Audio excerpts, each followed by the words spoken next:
Great news, guys! It seems that the new Kingdom Come game is going to be called Kingdom Come Salvation. But more importantly, it could have some sort of multiplayer functionality too. And my first reaction is rather straightforward. I am interested, but also cautious. This Kingdom Come Salvation trademark certainly looks legitimate enough to take seriously, but I'd stop short of treating it as a confirmation of exactly what the game is. Here is what I mean. A trademark itself is the strongest evidence that a title like Kingdom Come Salvation is in development. And you can say that this title makes sense as the follow-up to Kingdom Come Deliverance and Kingdom Come Deliverance 2. The logo style matching the existing branding and the filing originating from Czechia definitely strengthens the case that it's connected to Warhorse. That being said, companies' trademark names they never end up using, so until Warhorse announces it, it's still technically speculation. Also, I wouldn't read too much into the online functionality, because this is the part I think people are likely overreacting to. If you don't know, trademark filings often contain extremely broad legal language covering things like online services, downloadable content, matchmaking, streaming media, digital publications, and online communities. Publishers simply include these because they want to protect the IP across as many uses as possible. For example, entertainment services for matching users with computer games sounds dramatic, but it could mean something as simple as leaderboards, cloud saves, user accounts, Twitch integration, community events, mod sharing, photo mode uploads, and many more. So essentially, it doesn't automatically mean PvP or co-op.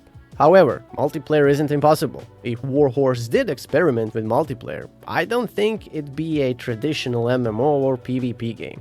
The obvious possibilities would be something along the lines of maybe two-player co-op exploration, dueling arenas, historical tournaments, and possibly optional co-op side missions.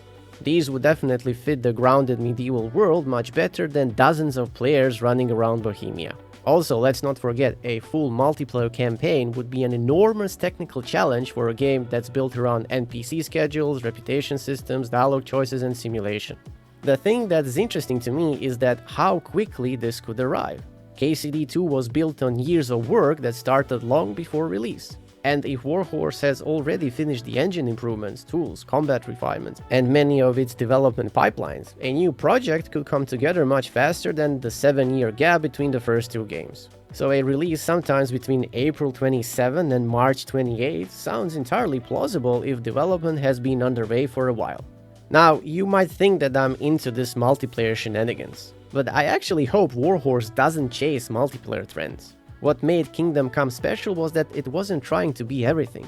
You had immersive first-person RPG, realistic medieval combat, believable world simulation, meaningful quests, and no fantasy monsters or magic.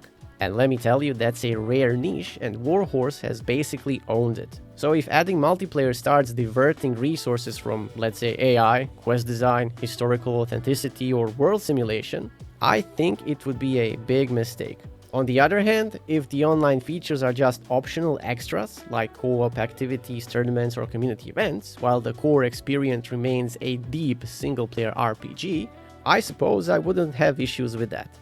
Overall, I would say this rumor is more convincing than most trademark leaks, but I'd be very careful about assuming matchmaking means the next Kingdom Come is suddenly becoming a multiplayer RPG. Legal filings are intentionally broad, and history has shown that they often describe capabilities far beyond what ends up in the final game.